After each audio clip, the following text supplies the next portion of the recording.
When you walk into a room filled with strangers, what's the first thing people notice? It's not your words. It's not the story you're about to share. It's not even the way you introduce yourself. Before you even open your mouth, people have already decided something about you. They're watching how you stand, how you carry yourself, the energy you bring. You've already spoken 1,000 silent words without saying a single one. And here's the truth. Those first few seconds can shape the entire way someone sees you. Think about that for a moment. A handshake, a glance, the way you make eye contact, it can open doors or close them forever. Every time you meet someone new, you're not just exchanging names, you're building a reputation. You're teaching people how to treat you, whether to take you seriously, whether to trust you, whether to respect you. Now, most people get this wrong. They overcompensate. They try too hard to impress, to prove their worth, to make people like them. But here's the problem with that. When you're busy performing, you lose the very thing that makes you magnetic, your authenticity. You end up trying to win approval instead of earning respect. And respect is always more powerful than approval. Approval fades, respect lasts. So the question is this: what should you actually do when you meet new people? How do you carry yourself in a way that doesn't scream desperation, but quietly commands respect? How do you stand out in a world full of noise without saying too much, without oversharing, without losing yourself in the process? Meeting new people is not just about social skills. It's about strategy. It's about showing up in such a way that you leave an impression, not because you demanded attention, but because you embodied presence, the kind of presence that makes people stop, listen, and remember you long after the first meeting is over. If you've ever wondered why some people walk into a room and everyone just knows they're someone worth listening to, it's not luck. It's not even charm. It's a set of boundaries, behaviors, and inner standards that send a message: I respect myself, and so should you. And if you want to start building connections that are real, valuable, and lasting, you have to master this. When you meet new people, the temptation is almost always to perform, to show them the best version of yourself, the most polished version, the one you think they'll like. You might feel the urge to crack the perfect joke, to say something clever, to prove that you belong. But here's the hard truth. Performance is fleeting. People see through it quicker than you realize. What really stays with them is not what you perform, but the presence you bring into the room. Presence is your silent language. It's the way you walk, the way you hold your shoulders, the way your eyes meet someone else's. It is the confidence that radiates even when you haven't spoken a single word. Presence is not loud. It doesn't need to be. Think about the last time someone walked into a room and everyone just felt them before they even introduced themselves. That wasn't about flashy clothes or loud words. It was about how grounded they were in who they are. Presence communicates power, but not the kind of power that comes from controlling others. It's the power that comes from controlling yourself. When you are comfortable in your own skin, you don't need to put on a performance. People feel your steadiness, and they respect it. Now let's look at the opposite side.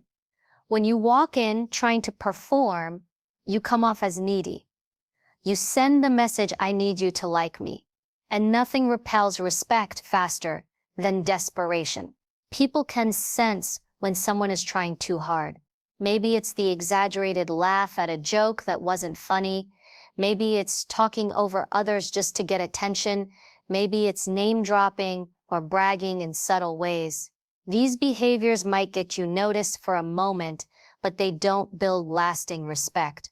They only highlight insecurity. Presence, on the other hand, sends a completely different message. It says, I know who I am. I don't need to prove anything to you. I'm here, I'm steady, and I bring value with me. That kind of energy commands attention naturally. People lean in because they feel safe around someone who doesn't have to perform. They can relax because you're not trying to sell yourself. Instead, you're just being, and that's magnetic. So how do you develop presence? First, you have to master your body language. Stand tall, but not stiff. Shoulders back, chin up, eyes forward. Don't fidget. Don't shrink yourself. Don't hide behind crossed arms or nervous habits. When you take up space with confidence, you send a signal to the subconscious mind of everyone around you. This person believes in themselves. and people mirror what they see. If you believe in yourself, they will too. Second, your energy speaks before your words. If you walk in anxious, if you walk in already doubting yourself, people feel that. Humans are wired to pick up on energy, sometimes even more than words. This is why presence isn't about being perfect. It's about being aligned. If your inner state is calm, strong, and grounded, your presence will reflect that. That's why self-respect is key. You cannot project presence. If you secretly feel small inside, people will sense the crack in your confidence. So you have to do the inner work. Respect your boundaries, honor your values, and carry yourself like someone who matters. Because you do. Another element of presence is silence. Most people fear silence when they meet someone new. They rush to fill every pause with chatter, thinking that the silence will make things awkward. But here's a secret. Silence can be powerful. When you allow pauses in your speech, when you don't rush to prove yourself with a stream of words, you come across as more confident. People will listen more intently because your words aren't scattered. You're not trying to entertain. You're letting your presence do the heavy lifting. Presence also means making eye contact. Not the aggressive, stare you down kind of eye contact, but the steady, intentional kind. When you look at someone directly while they're speaking, you tell them without words, I see you, I hear you, you matter in this moment. And nothing builds connection faster than making someone feel seen. At the same time, don't overdo it. Presence is balance. Too little eye contact signals insecurity. Too much signals intimidation. The right amount shows respect. Finally, presence is about consistency. It's not about being impressive once, it's about showing up the same way every time. Anyone can fake confidence for a few minutes, but true presence is steady. It doesn't fade when the spotlight is off. It doesn't crumble when no one is watching. People respect those who are consistent because consistency signals trustworthiness. If you can carry yourself with the same grounded presence, whether you're talking to a CEO or a janitor, people will know you're real. And being real is the ultimate foundation of respect. When you lead with presence instead of performance, you shift the power dynamic. You're no longer trying to win people over. You're letting them decide if they're worthy of standing next to you. That's a big shift in energy. It's no longer about, do they like me? It's about, do they align with me? That shift changes everything. It takes you out of the position of seeking validation and puts you in the position of setting the tone. People respect those who set the tone. So the next time you walk into a room, resist the urge to perform. Don't try to be the funniest, the smartest, or the loudest. Just be present. Walk in with your head high, your shoulders back, your energy calm and focused. Speak less, listen more, hold your ground, and let silence do some of the work. When you do this, you'll notice something remarkable. People will lean toward you. They'll respect you without you asking for it. And they'll remember you long after the performance of others has faded. Because presence doesn't just make you noticed, it makes you unforgettable. When you meet someone new, it's natural to want to fill the space with your words. You want to share your story, prove your value, and make sure they see you in the best light. But here's the paradox. The people who leave the deepest impression are not always the ones who talk the most. They're the ones who listen the most. Listening is a skill that not only earns respect, but it also creates trust, connection, and influence. When you master it, you stand out in a world full of people who can't stop talking about themselves. Think about the last time you met someone who genuinely listened to you, not just nodding their head while waiting for their turn to speak, but really listening, holding eye contact, asking thoughtful questions, making you feel like your words mattered. How did you feel? You probably felt valued, important, and respected. That's the power of listening. It makes the other person feel significant, and when people feel significant in your presence, they automatically respect you more. Most people underestimate listening because they confuse it with staying quiet, but silence alone isn't listening. Real listening requires presence. It means putting away distractions, shutting down the internal chatter in your own head, and focusing entirely on the person in front of you. It means not rehearsing your response while they're talking, not scrolling through your phone, not half paying attention. It's about fully entering their world for a moment and letting them know they matter. That kind of attention is rare, and because it's rare, it's powerful. Listening also reveals information that others miss. When you talk too much, you close yourself off from learning. But when you listen more, you pick up on details, tone of voice, word choice, emotional cues that give you insight into who a person truly is. You begin to understand their values, their fears, their priorities. That insight gives you an advantage because you know how to communicate with them in a way that resonates. You can connect on a deeper level because you're not just speaking to be heard, you're speaking in response to what matters to them. That's how influence is built. Here's another truth. People trust those who listen more than they speak. If all you do is talk, others may enjoy your words for a while, but they won't feel safe with you. Why? Because they know you're more interested in your own voice than theirs. But when you listen, when you make space for someone else's perspective, you send the message, your voice is important here. That creates psychological safety, and people are drawn to those who give them that feeling. Respect follows naturally. Listening also demonstrates self-control. It takes discipline to hold back when you want to interrupt, when you want to share your own story, when you want to prove your knowledge. Most people can't resist that urge. They jump in, they cut off, they dominate. But when you can resist and simply listen, you show that you're not driven by impulse or ego. You show strength. People admire that because it's rare. And the rarer the quality, the more respect it attracts. Of course, listening doesn't mean you should never speak. It doesn't mean you make yourself invisible or mute. The key is balance.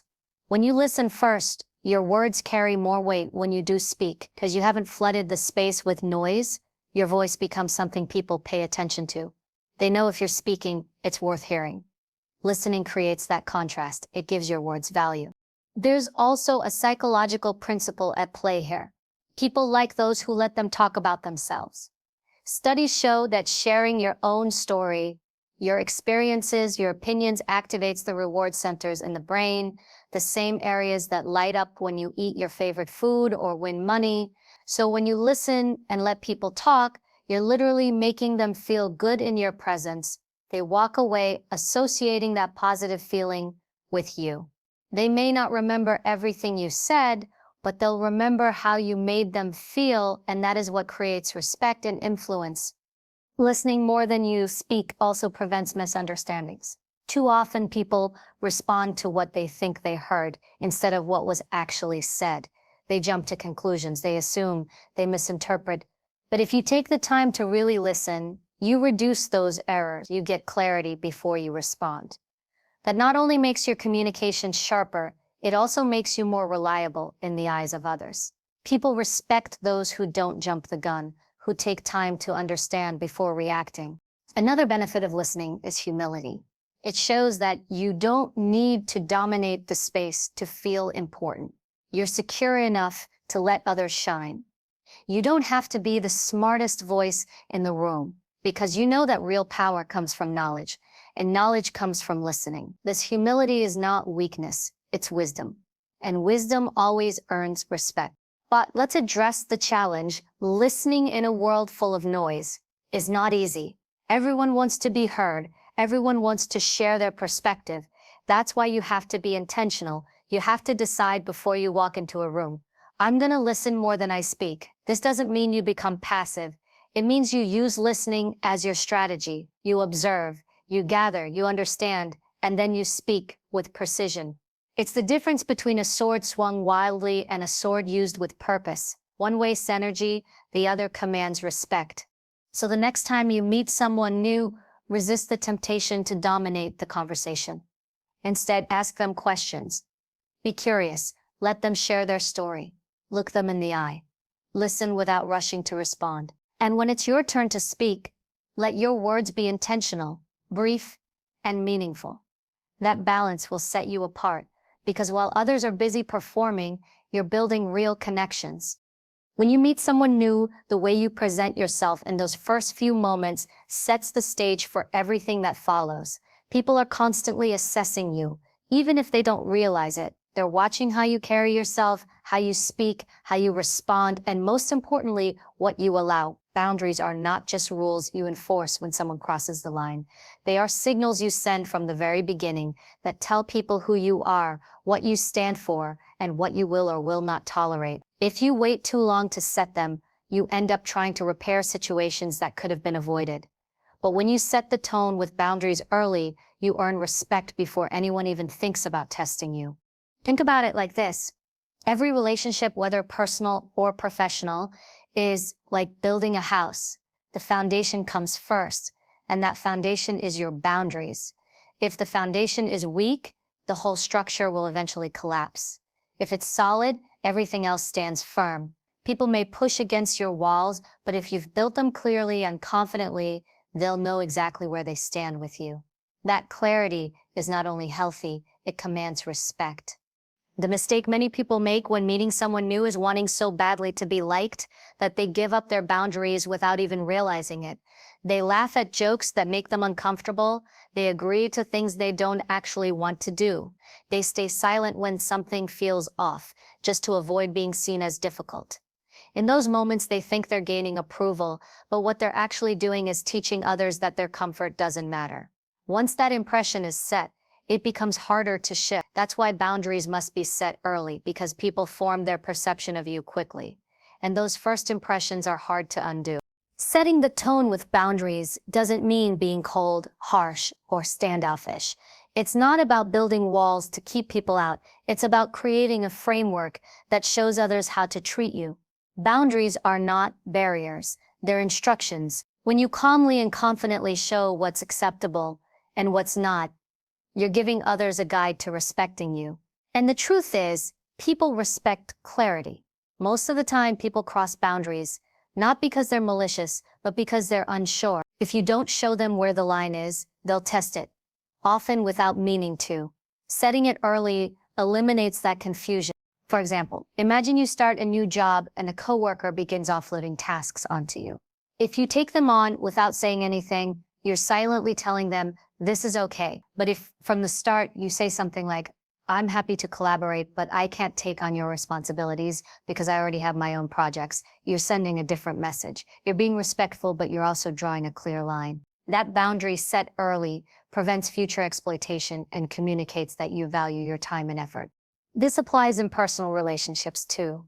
If you meet someone new and they speak to you in a disrespectful way, even in small, subtle comments, your silence teaches them that it's acceptable. But if you calmly respond with something like, I don't appreciate being spoken to that way, you're setting the tone from the very beginning. You're not being confrontational, you're being clear. And that clarity forces others to adjust how they treat you, if they want to stay connected to you. One of the biggest misconceptions people have is that boundaries will push others away. In reality, the opposite is true. The people who don't belong in your life will leave when faced with your boundaries. But the ones who respect you will stay and value you more. Boundaries act as a filter. They separate those who want to take advantage of you from those who genuinely appreciate you. And isn't that what you want? To surround yourself with people who see your worth, not those who exploit your silence. Setting the tone early also saves you from resentment. Think about how draining it feels to constantly allow things that go against your values or comfort. Over time, resentment builds and it damages relationships. But if you set boundaries right away, you avoid carrying that emotional weight. You don't have to replay conversations in your head or regret not speaking up. You live with a sense of freedom, knowing that you taught others how to treat you correctly from the start.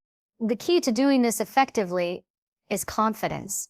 Boundaries that are shaky or apologetic often fail. If you say, I'm sorry, but I kind of don't like when people do that, you send mixed signals. But if you say with calm conviction, I don't allow that, or that doesn't work for me, you leave no room for doubt. Confidence doesn't mean aggression, it means certainty. People respect certainty because it shows you know who you are. Another part of setting the tone early is consistency. If you say one thing but allow another, people will notice. For example, if you tell someone you value punctuality but always accept lateness without consequence, your words lose power. Boundaries are reinforced not just in what you say, but in how you act. Consistency proves you mean what you say, and that proof earns respect faster than anything else. Remember, every new interaction is an opportunity to define yourself. You can either show people that you bend easily, or you can show them that you have standards. And here's the truth, people don't respect what comes too easily. They respect what is earned, what is guarded, what is clear. When you set the tone with boundaries early, you're not just protecting yourself, you're elevating yourself. You're signaling that you are someone of value, someone with self-respect, and someone who will not compromise their integrity for approval. At the end of the day, boundaries are not about control. They're about freedom. Freedom from being walked over. Freedom from resentment. Freedom from relationships that drain instead of uplift. And the sooner you set them, the more powerful they are. Because in life, people will always treat you according to what you allow. If you want respect, if you want to attract the right people, and if you want to build strong, healthy connections, then you must set the tone early. Because the more you do, you stop teaching people to test your limits, and you start teaching them to respect them. And when you walk into a room full of people, the easiest temptation is to scan the space and immediately start calculating who you should be, what you should say, and how you should act to gain approval. We've all been there, trying to adjust ourselves to fit into a group, softening our voice, laughing at things that don't amuse us, or nodding along when we don't actually agree. At first, it seems harmless. After all, everyone wants to be accepted. But here's the trap. Every time you betray your true self to earn acceptance, you build relationships that are not based on authenticity, but on performance. And sooner or later, that performance becomes exhausting, unsustainable, and damaging to your sense of self. That is why being unapologetically authentic isn't just an option, it's a necessity, if you want respect, influence, and genuine connection. Authenticity is magnetic. People can sense when someone is real and when they're putting on a mask. You've probably experienced it yourself. You meet someone, and within minutes you feel they're trying too hard. Their words are polished, their laugh feels rehearsed, their opinions are shaped to mirror whoever is in front of them.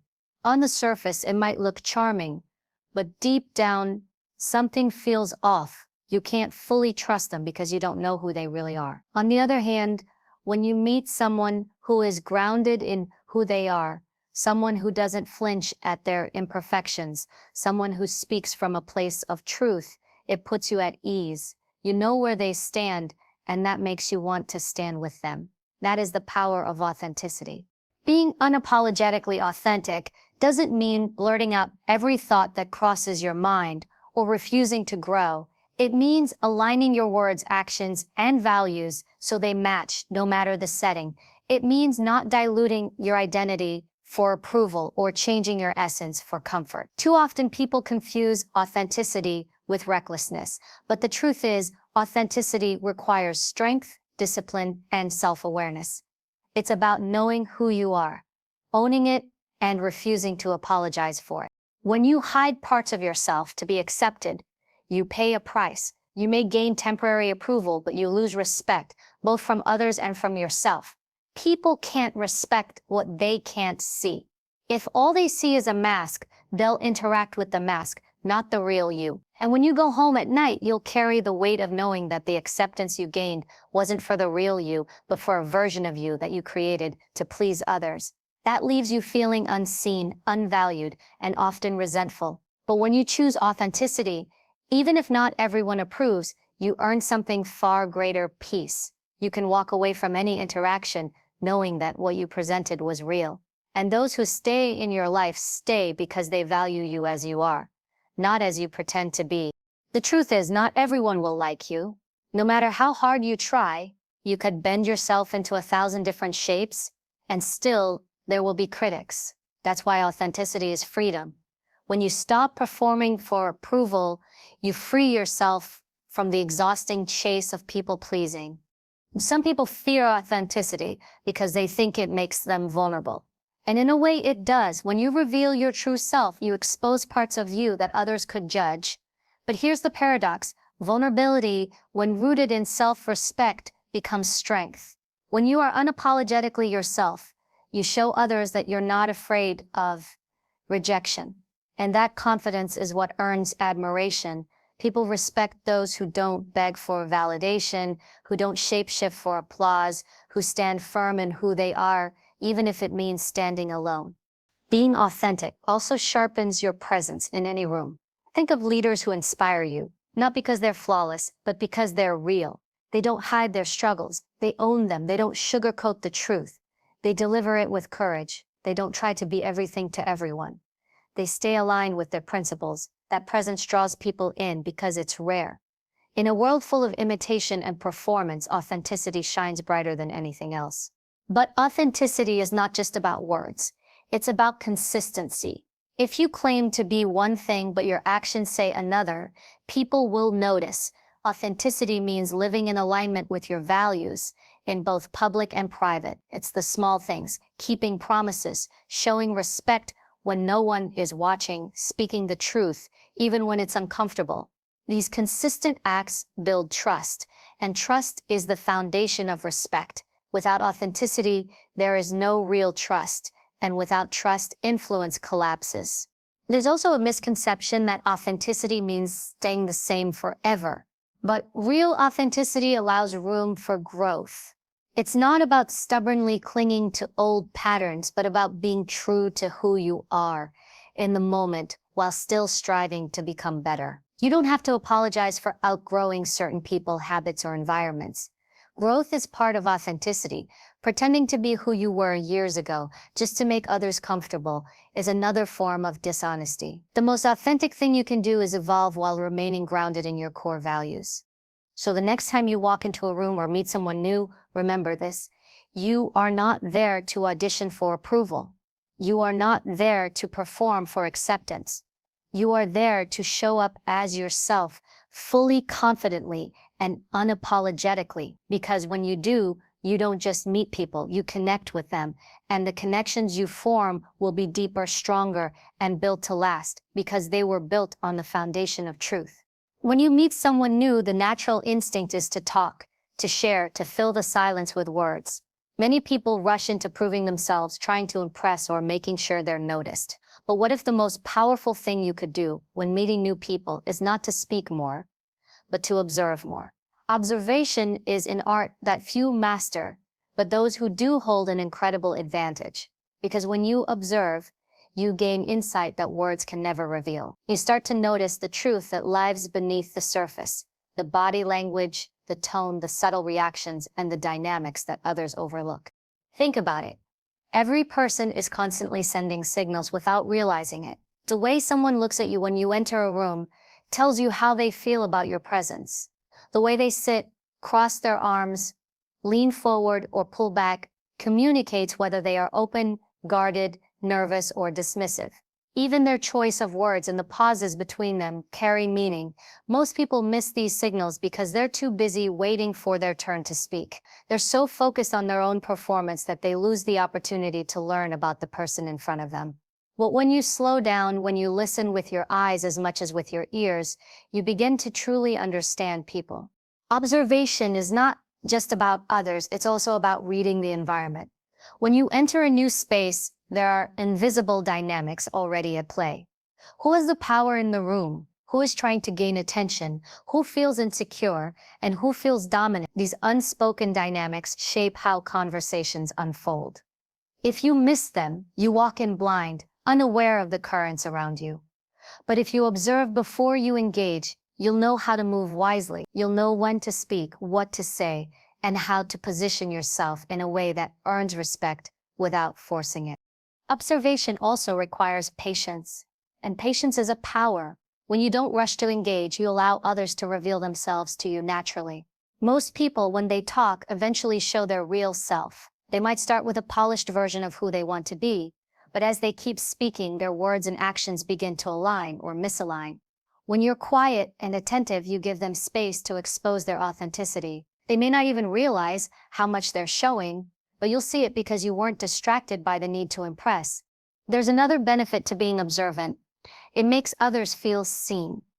When people sense that you're truly paying attention, not just to their words, but to them, they feel valued. You're not rushing to interrupt. You're not crafting your next line while they're speaking. You're present, and presence is rare. In a world where most people are distracted and self-focused, giving someone your full attention is one of the most powerful ways to build trust. They feel respected, and in turn, they respect you. Observation also protects you. Think of all the times people have trusted too quickly, revealed too much too soon, or invested in relationships without understanding the person in front of them, they end up hurt, betrayed, or disappointed because they ignored the signs. If you take the time to observe before you dive in, you can see red flags early. Is this person consistent in their words and actions? Do they show respect in small ways? Do they carry themselves with integrity?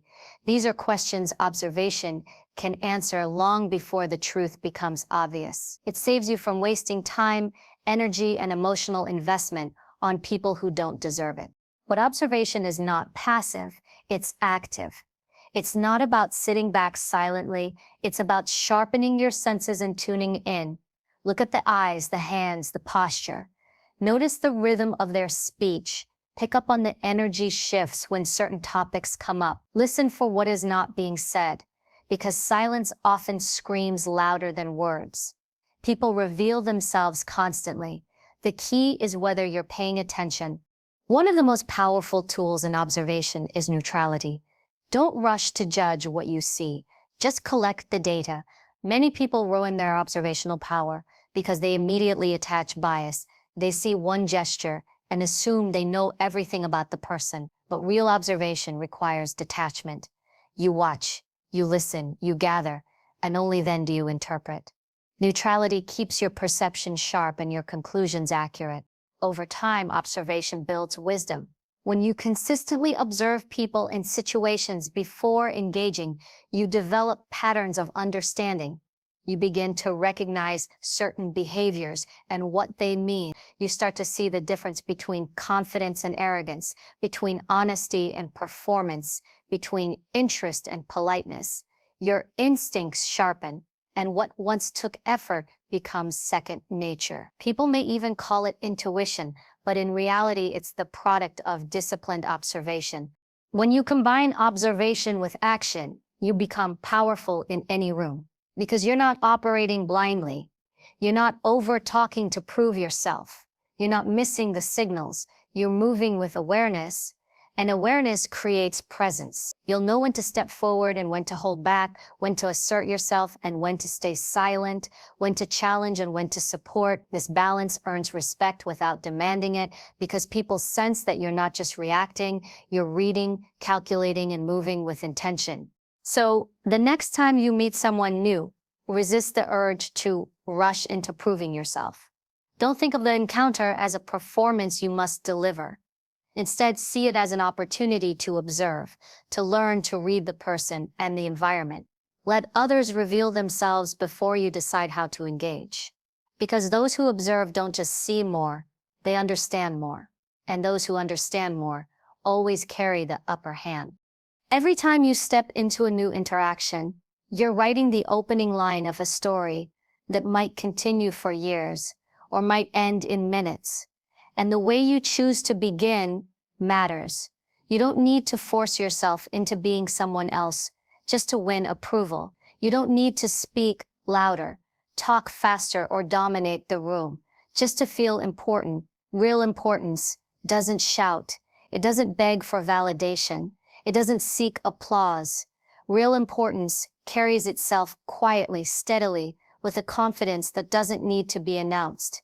And when you walk into a room with that kind of presence, people notice, not because you demanded attention, but because you embodied it.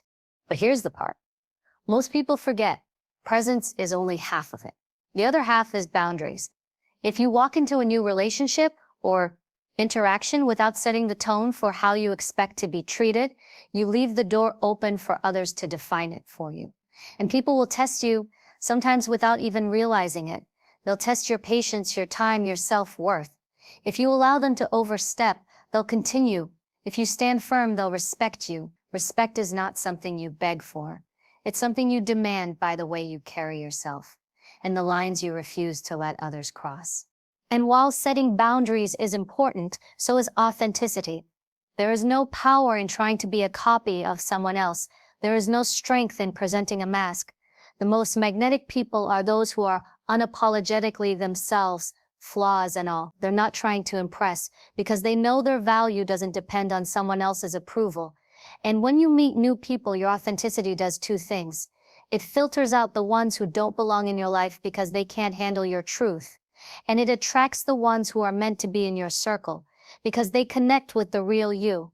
If you want meaningful relationships, stop hiding behind masks. Stop diluting your essence just to make yourself more digestible. Show up as you are because the right people will respect it. But while you're being authentic, never stop observing. The most dangerous thing you can do is rush into trusting someone just because they smile at you, compliment you, or show interest. Words can deceive, but actions rarely do. Pay attention to what people show you beyond what they say. Notice how they treat others, how they carry themselves when no one's watching, how consistent they are when things don't go their way. Observe before you invest, because observation saves you from pain, wasted energy, and regret. The person who observes before engaging is always 3 steps ahead. They see the red flags, others ignore. They understand dynamics, others miss. And in the end, they build stronger, smarter, and more resilient connections. So when you meet new people, remember this. Don't walk in with the pressure to impress. Walk in with the power to observe. Don't fill the silence with meaningless chatter.